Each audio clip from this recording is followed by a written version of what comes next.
Imaginez une entreprise qui vend des équipements médicaux dans un monde où les hôpitaux coupent leur budget. Maintenant, imaginez que cette même entreprise maintient des marges bénéficiaires de plus de 70%. Impossible, n'est-ce pas? Ajoutez à ça qu'elle domine son marché à plus de 80% dans certains segments. Là, ça devient littéralement absurde. Et pour finir, plus les hôpitaux cherchent à réduire leurs coûts, plus ils achètent son produit.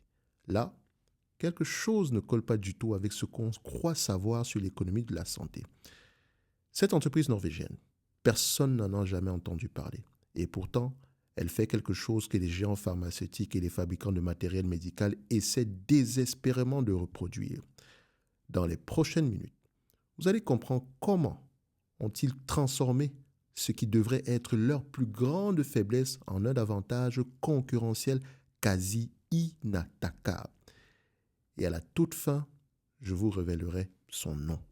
Alors, pour résoudre ce paradoxe, on va d'abord plonger dans ce bloc opératoire où tout a commencé. Parce que c'est là qu'on découvre ce que cette entreprise vend vraiment.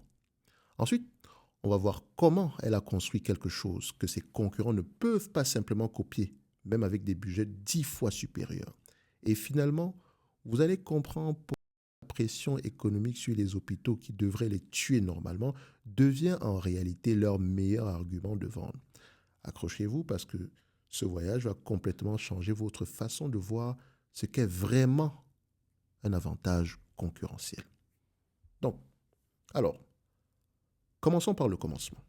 Cette entreprise fabrique des petites sondes qui mesurent le débit sanguin pendant les opérations du cœur. Ça ne semble pas très excitant comme ça, je vous l'accorde. Un chirurgien cardiaque fait un pontage coronarien. Il branche cette sonde autour du nouveau vaisseau sanguin qu'il vient de greffer et l'appareil lui dit si le sang circule correctement. Simple, basique. Sauf que voilà le premier indice qui nous met sur la piste de quelque chose de plus profond. Donc, quand un chirurgien termine un pontage sans cette vérification, il referme le patient en se basant sur son expérience, son intuition, ce qu'il voit et sent. Dans 95% des cas, tout va bien. Mais dans 5% des cas, le greffon est défectueux, trop serré, tordu, mal positionné. Le patient quitte le bloc opératoire avec une bombe à retardement dans la poitrine. Quelques heures, quelques jours plus tard, crise cardiaque et réopération d'urgence. Le coût moyen d'une réopération cardiaque d'urgence aux États-Unis est entre 50 000 et 150 000 dollars, peut-être même plus. Sans parler du risque vital pour le patient qui vient de subir une première intervention lourde. Maintenant, imaginez que vous êtes directeur financier d'un grand centre hospitalier américain. Vous avez un budget serré, une pression énorme pour réduire les coûts. Un représentant arrive et vous propose d'acheter ce système pour environ 40 000 dollars plus des sondes à usage unique à 200 dollars pièce. Votre première réaction? Encore un équipement médical hors de prix qu'on n'a pas les moyens de s'offrir. Vous êtes sur le point de dire non. Mais attendez, parce que c'est là que le représentant vous montre quelque chose qui va complètement renverser vos calculs économiques. Alors, il vous explique que si vous faites 200 pontages par an et que le système évite ne serait-ce qu'une seule réopération d'urgence, il est déjà rentabilisé. Une seule sur 200 interventions. Vous voyez où ça nous mène, n'est-ce pas? Cette entreprise ne vend pas un appareil de mesure. Il vend une assurance contre le pire scénario économique et médical qu'un centre cardiaque puisse affronter. Et cette transformation subtile de leur produit de appareil de mesure à assurance qualité, c'est le premier pilier de leur domination. Et on parle toujours du mot. Donc, mais il y a quelque chose d'encore plus fascinant dans cette équation. Plus les hôpitaux sont sous pression financière, plus cette assurance devient précieuse. Vous comprenez le paradoxe maintenant? Dans un monde normal, quand les budgets sont serrés, on coupe les équipements non essentiels. Mais cette entreprise a réussi à se positionner exactement dans la catégorie opposée. Leur système devient d'autant plus indispensable que le coût d'une erreur chirurgicale devient insoutenable. C'est la première pièce du puzzle. Mais il ne suffit pas à expliquer leurs 80% de part de marché ni leur marge spectaculaire. Parce que, voyez-vous, on pourrait se dire qu'avec un argument économique aussi solide, des dizaines de concurrents devraient se précipiter sur ce marché juteux. Et ils l'ont fait. Des entreprises comme Transonic Systems fabriquent aussi des appareils de mesure de débit. D'autres ont essayé. Certains ont des budgets marketing énormes. Alors, pourquoi cette entreprise norvégienne garde-t-elle cette domination écrasante? C'est une question qu'on devrait se poser. C'est là que ça devient vraiment intéressant. Parce qu'on plonge dans un type d'avantage concurrentiel que très peu d'entreprises réussissent à construire. Revenons dans ce bloc opératoire. Vous vous rappelez? Donc, le chirurgien vient de terminer son pontage. Il branche la sonde, l'appareil affiche des chiffres. Mais voici la question cruciale que personne ne pose jamais. Comment le chirurgien sait-il que ces chiffres sont justes? Comment sait-il qu'un débit de 45 millilitres par minute est bon ou mauvais pour ce type de greffon particulier? Parce que cette entreprise, et ça c'est la réponse, cette entreprise a passé 30 ans à construire quelque chose d'invisible, mais d'une valeur inestimable, à savoir une base de données cliniques corrélant les mesures de débit péropératoire avec les résultats patients à long terme. Je répète, une base de données cliniques corrélant les mesures de débit péropératoire avec les résultats patients à long terme. Autrement dit, on parle de data. Pendant 3 décennies, ils ont collecté les données de millions d'interventions à travers le monde. Ils savent que tel type de débit correspond à tel taux de perméabilité du greffon à 5 ans. Ils peuvent dire avec précision statistique quel seuil de mesure prédit une complication post-opératoire. Cette connaissance est intégrée dans leurs algorithmes, dans leur formation des chirurgiens, dans les guidelines cliniques internationales qu'ils ont contribué à écrire. Et voilà le génie. Un concurrent peut fabriquer une sonde similaire.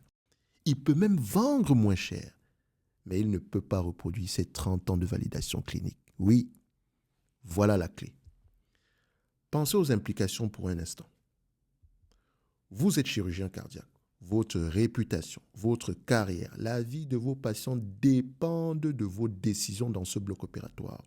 Un commercial arrive avec un nouveau système de mesure 20% moins cher, 50% moins cher si vous voulez. Allez-vous prendre le risque de passer à cet appareil non validé? Même si rationnellement, vous savez que la technologie est probablement similaire ou bien probablement équivalente, dans un domaine où une erreur peut coûter une vie, où les familles peuvent vous poursuivre en justice, où votre réputation se construit sur des décennies, mais peut s'effondrer en une intervention ratée. La réponse est littéralement non. Vous n'allez pas le faire, vous n'allez pas changer. Parce que le coût psychologique et professionnel du changement dépasse infiniment l'économie financière potentielle. Et c'est là que cette entreprise a construit son deuxième pilier, des coûts de changement qui ne sont pas principalement financiers, mais psychologiques et professionnels, les plus puissants qui existent de manière générale. Mais attendez, parce qu'il y a encore une dimension à ce système que la plupart des analystes manquent complètement. Cette entreprise ne s'est pas contentée de construire une validation clinique pour son système de mesure de débit. Ils ont vu venir quelque chose que leurs concurrents ont raté. Parce que mesurer le débit sanguin, c'est bien, mais c'est incomplet. Un greffon peut avoir un débit correct et quand même présenter des défauts structurels invisibles à la simple mesure de flux. C'est là que cette entreprise a fait son coup de génie stratégique. Ils ont intégré l'imagerie ultrasonore à haute fréquence directement dans leur système. Maintenant, le chirurgien ne se contente plus de voir des chiffres de débit. Il voit en temps réel, en image haute résolution, l'intérieur du vaisseau sanguin qu'il vient de greffer. Et il peut détecter une sténose naissante, un début de thrombose, une anastomose imparfaite. Cette combinaison de données quantitatives et d'imagerie qualitative crée un niveau de certitude chirurgicale qu'aucune mesure de débit seule ne peut offrir. Et voici où l'histoire devient encore plus fascinante. Vous vous souvenez quand je vous ai parlé de ces 70% de marge brute, n'est-ce pas? Maintenant, vous commencez à comprendre d'où elles viennent. L'entreprise vend ses sondes à usage unique à environ 200 $ pièce. Le coût de fabrication réel, probablement entre 30 et 50 $. Pourquoi les hôpitaux acceptent-ils de payer cette prime massive? Parce qu'ils ne paient pas pour un bout de plastique et d'électronique. Ils paient pour la tranquillité d'esprit qui vient de savoir que leur taux de réopération va chuter, que leur réputation va se renforcer, que leurs chirurgiens vont dormir sur leurs deux oreilles. Mais il y a encore mieux. Cette entreprise est en train de transformer son modèle économique d'une façon qui devrait inquiéter tous leurs concurrents. Au lieu de vendre l'appareil à 40 000 $ en une fois, ils proposent maintenant un modèle pay per procedure. Ne vous inquiétez pas, je vais vous expliquer. L'hôpital ne paie rien upfront, mais paie une somme par intervention réalisée avec le système. Vous voyez le génie de cette approche? Il transforme un investissement capital lourd qui nécessite l'approbation du conseil d'administration et des mois de négociation budgétaire en une dépense opérationnelle qui peut être décidée par le chef de service chirurgie en 2 semaines. Cette transformation du modèle élimine la barrière à l'adoption de leur technologie. Un petit centre hospitalier qui ne fait que 50 pontages par an et ne pouvait pas justifier un achat de près de 40 000 $ peut maintenant adopter cette solution sans réfléchir. Et une fois qu'ils ont goûté à cette certitude chirurgicale, une fois que leurs chirurgiens ont intégré cette vérification dans leur routine opératoire, revenir en arrière devient impensable. Coup de changement. Et c'est exactement là que toutes les pièces du puzzle s'assemblent. Repensez au paradoxe du début. Comment cette entreprise maintient-elle des marges de plus de 70% dans un environnement de pression sur les coûts? Comment garde-t-elle 80% de parts de marché malgré des concurrents bien financés? Et surtout, comment la pression économique sur les hôpitaux renforce-t-elle leur position au lieu de l'affaiblir? La réponse tient dans la transformation complète qu'ils ont opérée de leur proposition de valeur. Cette entreprise ne vend pas dans la catégorie équipement médical de mesure. Ils vendent dans la catégorie prévention des catastrophes chirurgicales et financières. Et dans cette catégorie réelle, ils n'ont quasi aucun concurrent. Parce que les concurrents vendent encore des appareils de mesure. Eux vendent de la certitude. Cette certitude repose sur 3 piliers qu'on vient de dévoiler ensemble. Premier pilier, une validation clinique de 30 ans qui ne peut pas être répliquée rapidement. Deuxième pilier, des coûts de changement psychologiques et professionnels qui sont infiniment plus puissants que de simples coûts financiers. Troisième pilier, une intégration technologique qui combine données quantitatives et imagerie qualitative d'une façon unique. Et voici la beauté finale du système. Plus les hôpitaux sont sous pression pour réduire leurs coûts, plus le coût d'une réopération devient catastrophique pour leur budget et leur réputation. Ce qui signifie que la valeur relative de cette assurance augmente précisément quand les budgets se resserrent. Ils ont créé un produit dont la valeur perçue est inversement proportionnelle à la santé financière du système hospitalier. C'est presque contre-intuitif, mais c'est exactement ce qui explique leur résilience économique. Alors, la prochaine fois que vous entendez parler d'une entreprise qui maintient des marges spectaculaires dans un secteur sous pression, posez-vous cette question. Est-ce qu'ils vendent vraiment ce que leur étiquette industrielle suggère? L'histoire qu'on vient de découvrir ensemble nous enseigne quelque chose de fondamental sur la mesure des avantages concurrentiels durables. Les vrais mots ne viennent pas de la technologie elle-même, aussi sophistiquée soit-elle. Ils viennent de la transformation de cette technologie en quelque chose d'irremplaçable dans l'esprit et la pratique quotidienne du client. Je répète, donc les vrais mots ne viennent pas de la technologie elle-même, aussi sophistiquée soit-elle. Ils viennent de la transformation de cette technologie en quelque chose d'irremplaçable dans l'esprit et la pratique quotidienne du client. Cette entreprise a transformé les chirurgiens en dépendants, non pas de leur appareil, dont les chirurgiens deviennent dépendants non pas de leur appareil, mais de la certitude que leur appareil procure. Et dans un monde médical où l'incertitude peut coûter des vies, des carrières et des millions de dollars, cette certitude n'a pas de prix. Ou plutôt, elle a exactement le prix que l'entreprise décide de lui donner. Et ce prix, avec des marges de plus de 70%, semble assez juste aux yeux de leurs clients qui le paient volontiers.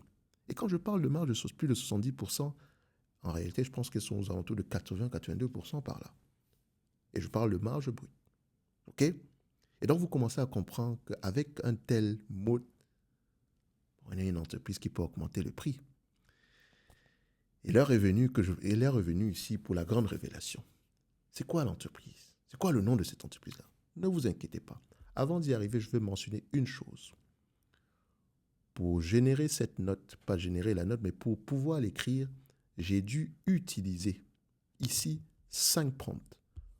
Omni-analyste, checklist de l'investisseur, analyse de la conférence téléphonique et des résultats, parce qu'il a fallu qu'on en analyse plusieurs. OK? Ensuite, j'ai utilisé l'analyse structurelle de la valeur, de la chaîne de valeur, et j'ai terminé avec la cartographie concurrentielle. J'aurais pu rajouter d'autres éléments, comment le secteur fonctionne, mais j'ai utilisé 5 prompts. Ça m'a pris 5 minutes pour générer les réponses. Je ne compte pas le temps que j'ai passé pour vérifier ces réponses-là, ainsi que pour structurer la note que je vous présente en date d'aujourd'hui. Pour avoir accès aux prompts, toutes les informations sont en description de la vidéo. Vous pouvez les avoir en individuel ou bien en combo. Ceux actuels, donc existants en date d'aujourd'hui, et ceux à venir. OK? Parce qu'il y en aura d'autres. Parce qu'ici, je pense qu'on en a à peu près une quinzaine et on va avoir tendance à rajouter. Bref, revenons à la grande révélation. Alors, vous voulez savoir qui est le champion invisible de la chirurgie cardiaque? Cette entreprise norvégienne qui domine mondialement un marché que vous ne connaissez probablement pas, elle s'appelle Medistim.